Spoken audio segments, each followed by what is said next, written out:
بسم اللہ الرحمن الرحیم۔ میرے عزیز ہم وطنوں، السلام علیکم۔ آج کا موضوع میڈیا کے حوالے سے ہے کہ یہ میڈیا کیا کچھ کر رہا ہے اور ہم لوگوں کے لیے کس کس طرح سے خبروں کا انتظام کیا جاتا ہے۔ میرے عزیز وطنوں، آج ٹاپ ٹرینڈ نیوز کا ایک صحافی کے حوالے سے ہے جس کا نام مطیع اللہ جان بتایا جا رہا ہے کہ اس کو کچھ اشخاص اس کی گاڑی سے گھسیٹتے ہوئے کسی نامعلوم مقام پہ لے گئے ہیں اور اس سے لاپتہ کر دیا۔ میرے دوستوں، آج یہ عجیب دنیا ہے۔ آج اس کو اگر دیکھنے کی ضرورت ہے تو یہ بات سمجھ میں آتی ہے کہ ہم پہلے یہ دیکھیں کہ میڈیا مافیا کی حالت ظاہر کیا ہے، وہ کس انداز سے گفتگو کر رہے ہیں اور وہ اپنے عوام کو کیا میسیج دے رہے ہیں۔ میرے بھائیوں، صورتحال تو بہت تشویشناک ہے اور اس کا اظہار پرائم منسٹر بار بار کرتے ہیں کہ ہم میڈیا مافیا کے نرغے میں ہیں، لیکن کئی سال گزر گئے لیکن ان کے لیے ابھی تک کوئی حل تلاش نہیں کیا جا سکا۔ میں نے بار بار سنا اور دیکھا کہ میڈیا کے صحافی حضرات فرماتے ہیں کہ ان کی آواز میں بہت طاقت ہے۔ بے شک ہر اس سچ بولنے والے کی آواز میں طاقت ہوتی ہے جو سچ بولتا ہے، اس کو شور مچانے کی ضرورت نہیں پڑتی، دلیل دینے کی ضرورت نہیں پڑتی، اور خبریں وہی دیتا ہے جو سچی ہوتی ہیں۔ ہم نے یہ دیکھا کہ صحافت کو عبادت کا درجہ دیا جاتا ہے کہ وہ لوگ جو صحافی حضرات ہیں، ایماندار ہیں، اپنے پیشے سے منسلک ہیں اور وہ ہمیشہ دیانتداری کی صحافت کرتے ہیں اور ان کو کوئی دنیا کا طاقت خرید نہیں سکتا۔ لیکن اب تو یہ الٹی گنگا بہہ رہی ہے، ہر طرف دولت کے انبار لگے ہوئے ہیں۔ ہر آدمی چاہتا ہے کہ میں صبح سے لے کے شام تک ایک بہت بڑا صحافی بن جاؤں۔ اس کا کوئی چیک اینڈ بیلنس نہیں ہے، کوئی کوڈ آف کنڈکٹ نہیں ہے، جس کے منہ میں جو آتا ہے وہ بول دیتا ہے۔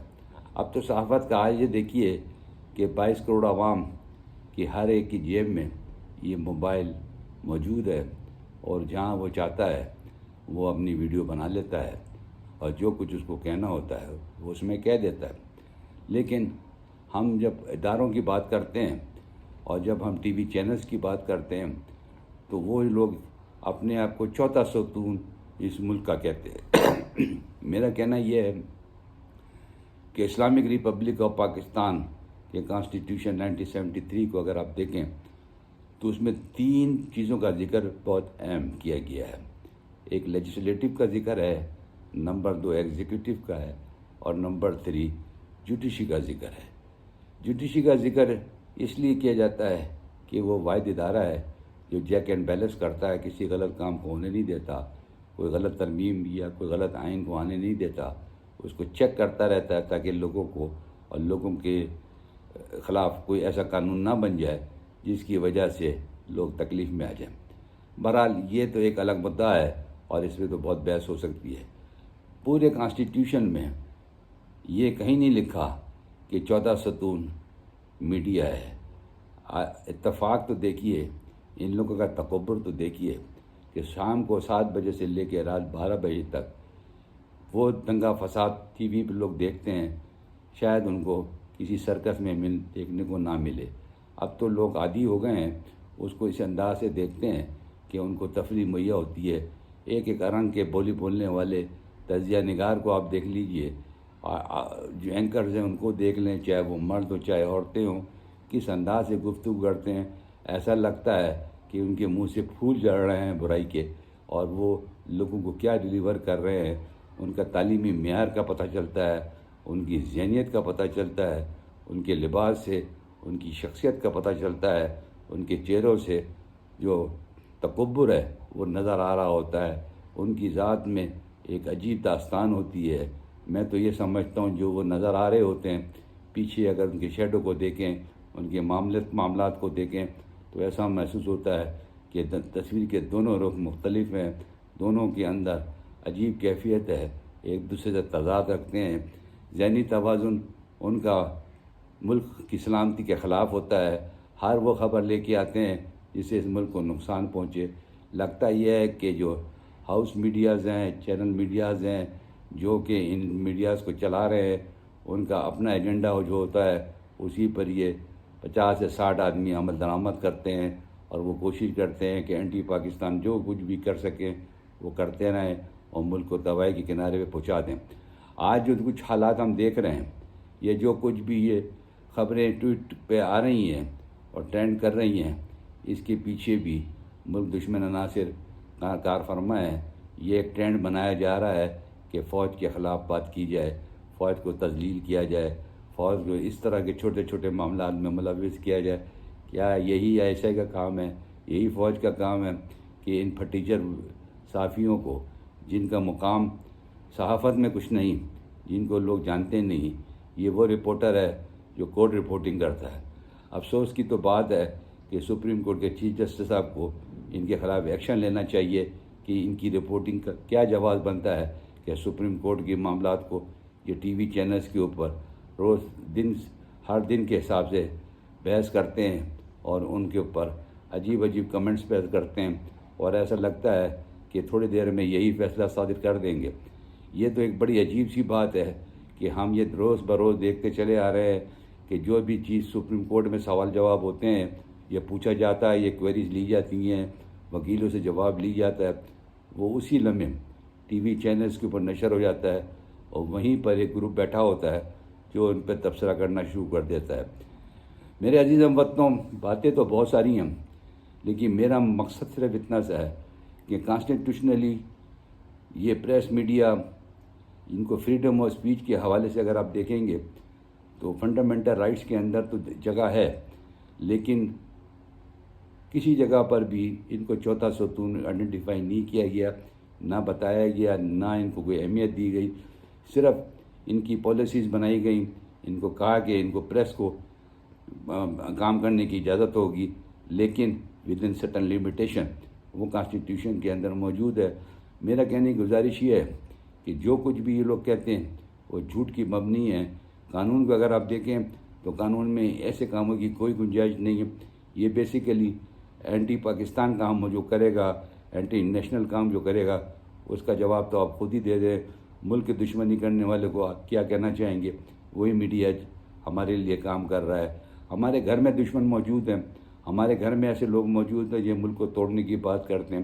مجھے تو ایسا لگتا ہے کہ جتنے بھی راہ کے ایجنٹ ہیں، جتنے بھی مساد کے ایجنٹ ہیں، جتنے بھی CIA کے ایجنٹ ہیں، یہ سارے مل کے، ان کو تو لوگوں کی ضرورت ہی نہیں ہے، وہ تو یہیں لوگوں کو خرید لیتے ہیں، انہی کو پیسے دے دیتے ہیں اور انہی سے وہ کام لیتے ہیں۔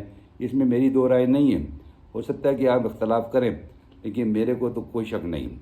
آگے چلتا ہوں تو میں یہ بتانا پسند کروں گا، اور میری خواہش ہوگی کہ آپ بھی اس میں ساتھ شیئر کریں کہ جب یہ طے ہو جاتا ہے کہ قانون کے اندر ان کی کوئی چوتھی ستون کی حیثیت نہیں ہے، تو پھر یہ شور شرابہ کس بات کا؟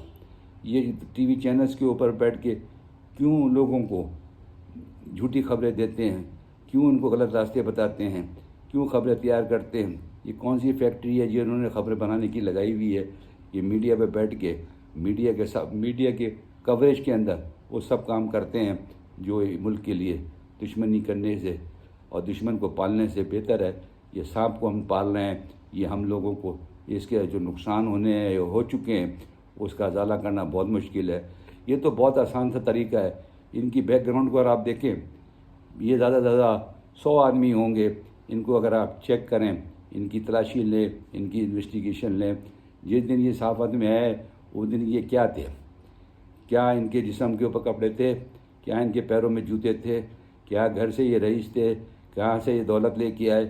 اور آج اربوں روپے کی یہ بات کرتے ہیں ہر چینل کے اوپر بیٹھ کے۔ ان کو پیسے کہاں سے ملتے ہیں؟ کون لوگ دیتا ہے؟ کون سا ادارہ ایسا ہے جو ان کی تلاشی لے گا؟ ان کو کرش کرنے کے لیے، ان سے حقیقت معلوم کرنے کے لیے، جو ٹھیک لوگ ہیں، جن کے پاس جائز اور ٹینٹڈ منی نہیں ہے، ان سے تو میری کوئی شکایت نہیں، لیکن مجھے ان سے تکلیف ہے جو اس میڈیا کے آ رہے دولت کمائی، پیسے بنائے، ملک سے باہر جائیدادیں بنائی، حکمرانوں کو بلیک میل کیا۔ آج کا کیا صورتحال ہے؟ آج ہر براڈ کاسٹنگ ہاؤس جو ہے وہ یہ پیسے مانگ رہا ہے حکومت سے، بلیک میلنگ کر رہا ہے کہ ان کو پیسے دیے جائیں، ان کو فنڈز دیے جائیں، ان کو اشتہار دیا جائے۔ ارے بھائی کس بات کے تمہیں رشوت دی جائے، کس بات کے تمہیں فنڈز دیے جائیں، کس بات کے تمہیں اشتہار دیے جائیں؟ تم تو خود یہ کہتے ہو کہ ہم کاروبار کرنے آئے ہیں، ہم تو کوئی صحافتی عبادت کے طور پہ نہیں کرتے، یہ ہمارا کاروبار ہے۔ تو پھر گنجائش ختم ہو جاتی ہے، پھر آپ اس کو کاروبار بنائیے، انڈیا سے پیسے لیجئے، آپ وہ شو دکھاتے ہیں جن کے اندر انڈیا سے آپ کو فنڈنگ ہوتی ہے، انڈیا کے ایجنڈے کے اوپر آپ کام کرتے ہیں۔ ایک دنیا کے اندر واحد ملک انڈیا ہی تو ہے جو ہمیں کو توڑنا چاہتا ہے، اس کے جو سوچ ہے وہ آج سے 72 سال پہلے سے وہ یہی سوچ ہے جو آج آپ لوگ اس پہ عمل کر رہے ہیں۔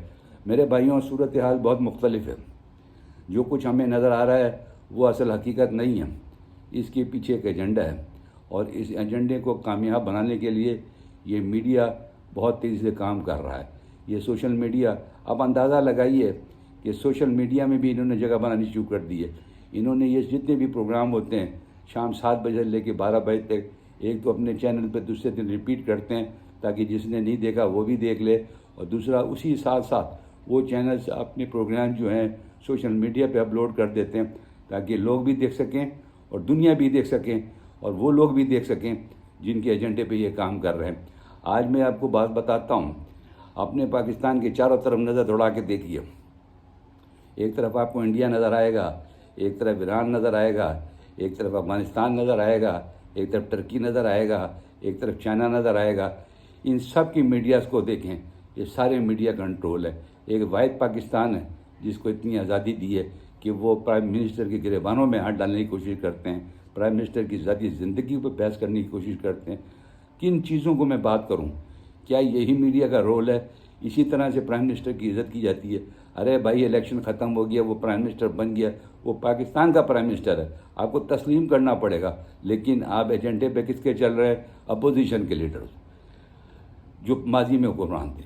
آپ کی پوری کوشش ہے کہ وہ چیز بنا دی جائے کہ عمران خان کو گھر بھیج دیا جائے، ان کو پرائم منسٹر بنا دیا۔ یہ آپ کی خواہش تو ہو سکتی ہے، پریکٹیکلی اس وقت عمران خان پرائم منسٹر ہے اور ہم سب کو اس کی عزت کرنی چاہیے، اس کے ہاتھ ملانا چاہیے، اس کو سپورٹ کرنا چاہیے تاکہ ملک کی سلامتی قائم رہے، ملک کی عزت رام رہے۔ پریس میڈیا، ٹیلی کمیونیکیشنز، واٹس ایور میڈیا، جس قسم کا بھی ہم میڈیا لے، جو بھی اینٹی پاکستانی کام کرے، جو بھی اینٹی پبلک کام کرے، ان سب کو وہ سزا دینی چاہیے جو ایک قاتل کو سزا دی جاتی ہے۔ یہ ملک کے قاتل ہیں، ملک کو تباہ برباد کرنے والے ہیں، ان کے اس ملک میں کوئی جگہ نہیں بنتی۔ ان کو تو ایسی سزا دینی چاہیے جس طرح ٹرکی میں دی جا رہی ہے۔ اس وقت ٹرکی کے اندر پوزیشن یہ ہے کہ جتنا بھی پریس میڈیا ہے تقریباً سب سے زیادہ گرفتاریاں وہاں پہ ہوئی اور جیلوں میں ان کے یہاں موجود ہیں۔ دوسرے نمبر پہ چائنا ہے، تیسرے نمبر پہ انڈیا میں کنٹرول کیسا میڈیا ہے۔ آج چائنا کے ساتھ بھارت کی جنگ ہو رہی ہے، کوئی خبر بھی وہاں کی میڈیا بغیر گورنمنٹ کے کنٹرول کے دے نہیں سکتا۔ آپ اتنے بڑے ملک کی بات کر رہے ہیں، آپ انڈیا کو دیکھ رہے ہیں، آپ انڈیا کی مثالیں پیش کر رہے ہیں، وہ تو اپنے ملک کے خلاف ایک بات کرنے کے لیے تیار نہیں ہے۔ ایک آپ لوگ ہیں، چھوٹا سا ملک ہے، اس کے اندر آپ بربادی برپا کیے ہوئے شور مچا رہے ہیں، عجیب سی کیفیت پیدا کر دی ہے۔ آپ کی ذہنی کیفیت کیا ہے؟ آپ کے پاس دولت آ گئی، آپ بھی تو کسی کے ایجنٹ ہیں، آپ بولیں کہ آپ کس کے ایجنٹ رہے ہیں، دنیا کو بتائیں، اور ان کو پتہ ہونا چاہیے کہ جس وقت ان کے ساتھ اچھا سلوک ہوگا تو پھر یہ بہت برے پچھتائیں گے کہ ہم نے کتنی بڑی غلطی کی ہے، کیونکہ انہوں نے جائیدادیں ملک سے باہر کیوں بنائی ہیں؟ اور طلب بات یہ ہے، وہ اس لیے بنائی ہے کہ اس ملک میں تو ان کو رہنا نہیں ہے۔ جس وقت ان پہ مصیبت آئے گی یہ جہاز کا ٹکٹ کٹائیں گے اور اپنے گھروں کو چلے جائیں گے جہاں کہ انہوں نے جائیدادیں بنائی ہوئی ہیں، کیونکہ ان کو پتہ ہے کہ ہم تو ملک کے دشمن ہیں، ملک کو ہم توڑنا چاہتے ہیں، اس لیے اس ملک میں رہنا ہی ہے، لیکن وقت آنے پہ ہم نے اسے بھاگ جانا ہے۔ لیکن یاد رکھیے آج یہ وقت آ گیا ہے کہ آپ کو بھاگنے کوئی نہیں دے گا۔ آپ کے لیے بہتری اسی میں ہے کہ آپ خود احتساب کریں، خود بتائیں اپنے آپ کو، ورنہ آپ کی کوئی حیثیت نہیں ہے میڈیا کی جو کہ آگے ملک کے اوپر چھانے کی کوشش کرے۔ آپ اپنے آپ کو کنگ میکر کہتے ہیں کہ ہم نے اس کو وزیر اعظم بنایا، اس کو بتایا۔ ارے بھائی آپ نے تو اپنے گھر کو بنایا ہے، آپ نے تو اپنی ذات کو بنایا ہے۔ کتنے میڈیا کے لوگ ہیں جن کو آج کئی مہینوں تنخواہ نہیں ملی، کیا کبھی آپ نے ان کے لیے سوچا؟ آپ کروڑوں روپے ہر مہینے لیتے ہیں اور آپ کو مالکان دیتے بھی ہیں، مگر ان لوگوں سے پوچھو جو کیمرہ مین ہیں، جو رنرز ہیں آپ کے، جو رپورٹرز ہیں، جو دوسرے کام کرتے ہیں، ڈائریکٹرز ہیں، ایڈیٹرز ہیں، جتنے بڑے محکمے میں اتنے بڑے لوگ موجود ہیں، ان کو تو 6 مہینے تنخواہ یہ مالکان نہیں دیتے۔ ان کے تو ایک موٹو ہے، ان کا تو کاروبار ہے، ان کا تو ایجنڈا ہے، یہ تو مافیاز کے شکل میں دنیا کے اندر ایگزسٹ کرتے ہیں۔ ان کے لیے تو آپ جیسے لوگوں تو ایک کھیلنے کا پرزہ ہے، آپ کو تو وہ استعمال کرتے ہیں، جب ان کو ختم ہو جائے گی تو ٹیشو پیپر کی طرح آپ کو باہر پھینک دیں گے۔ لیکن یاد رکھیے گا، آپ یہاں تک جو پہنچے ہیں اس کا آپ کو جواب دینا ہوگا، اور حکومت کا فرض بنتا ہے کہ اتنی بڑی بڑی کرپشن کی ہم بات کرتے ہیں، اس کرپشن کو تو روک لیں جس کے پیچھے چند لوگ ہیں، جو ہمارے ملک کو ناسور کی طرح کھائے جا رہے ہیں، تباہی کی طرف لے جا رہے ہیں۔ ان کو تو پکڑیں، ان سے تو احتساب لیں، ان کی تلاشی لیں۔ اگر آپ اس میں کامیاب ہوگی تو ایک مثال بن جائے گی ان لوگوں کے لیے جو ان کے پیچھے چلنے کے لیے تیار ہیں، ان کو ریپلیس کرنے کے لیے تیار ہیں، ان کے سے سب ان کی طرح زندگی کرنے کی طرح یہ وہ ہر کام کرنے کے لیے جس میں پاکستان کو نقصان ہو تیار ہے۔ ان لوگوں کو روکنے کے لیے بہتر یہی ہے کہ ان 100 آدمیوں کو آپ احتساب کے چھنی میں سے نکالیے اور دیکھیے کہ ان لوگوں نے یہ پیسہ کیسے بنایا، کس طرح سے اس ملک کو تباہ و برباد، کیسے انہوں نے پاکستان کی عظمت، عزت، سلامتی کو داؤ پہ لگا رکھا ہے۔ وہ چاہتے ہیں کہ فوج سے جنگ نہ ہو، لیکن اس ملک کے ٹکڑے ٹکڑے ہو جائے۔ جب قوم کے لوگ ہی تباہ و برباد ہو جائیں گے، ان کی ذہنی ختم ہو جائیں گے، ان کو ایسے ایسے سبق سکھاتے ہیں جس کو پڑھنے کے بعد میرے خیال میں ان کو زندگی گزارنے کا کوئی ورقہ کا کتاب میں نہیں بچتا جو ان کو سبق سکھا کے زندگی کیسے گزرے گی۔ میرے عزیز ہم وطنوں، یہ بات نوٹ کر لو، پاکستانی قانون میں یہ چوتھے ستون کی ان کی کوئی حیثیت نہیں ہے، اور کہیں ان کا ذکر نہیں کیا گیا کہ یہ چوتھے ستون ہے۔ نمبر 2، یہ چلاتے ہیں کہ ہماری آواز میں بہت طاقت ہے، لیکن یاد رکھنا یہ طاقت صرف وقتی ہے، یہ آواز ایسی بند ہو جائے گی شاید یہ پھر کبھی نہ آواز نہیں کر سکے۔ اور تیسری بات، یہ دولت جو انہوں نے کمائی ہے اس ملک کے نام کو بیچ کے کمائی ہے، اس ملک کو تباہ کرنے کے نام پہ کمائی ہے، یہ ایجنٹ ہے انڈیا کے۔ یاد رکھنا میری بات، کل وقت ثابت کرے گا۔ کچھ جنرل ایسے ہیں جو دونوں طرف چلتے ہیں، پرائم منسٹر کی طرف بھی دیکھتے ہیں اور اپنا کام بھی ڈالتے ہیں۔ وہ تھوڑے سے ماڈریٹ ٹائپ کے ہیں، لیکن ان کا بھی مقصد یہی ہے، لیکن ان کے پاس اسپیس نہیں ہے۔ ان کے پاس اسپیس اس لیے کہ یہ باہر بیٹھ کے ساری لابی سے باتیں کرتے ہیں اور ان کا کوئی سننے والا دیکھنے والا نہیں۔ ہمارے حکمرانوں کی بھی بہت بڑی لاپرواہی ہے، ان کو تو پہلے دن ہی بند کر دینا چاہیے تھا جب ہمارے پرائم منسٹر عمران خان کی ذاتیات کے اوپر یہ حملہ کرنے لگے، جب انہوں نے ان کے گھر کے اوپر حملہ کرنا شروع کر دیا، جب ان کی ذاتی زندگی کے اوپر حملہ کرنا شروع کر دیا۔ یہ کون سا دنیا کا راستہ دکھا رہے ہیں لوگوں کو؟ یہ کون سی زندگی ہے؟ اللہ تعالیٰ ہم پہ رحم کرے اور ان میڈیا مافیا سے نجات ملے تاکہ ہمارا ملک ترقی کی طرف جائے، ورنہ انہوں نے تو کوئی کسر نہیں چھوڑی کہ پاکستان کو برباد کر دیں۔ Thank you.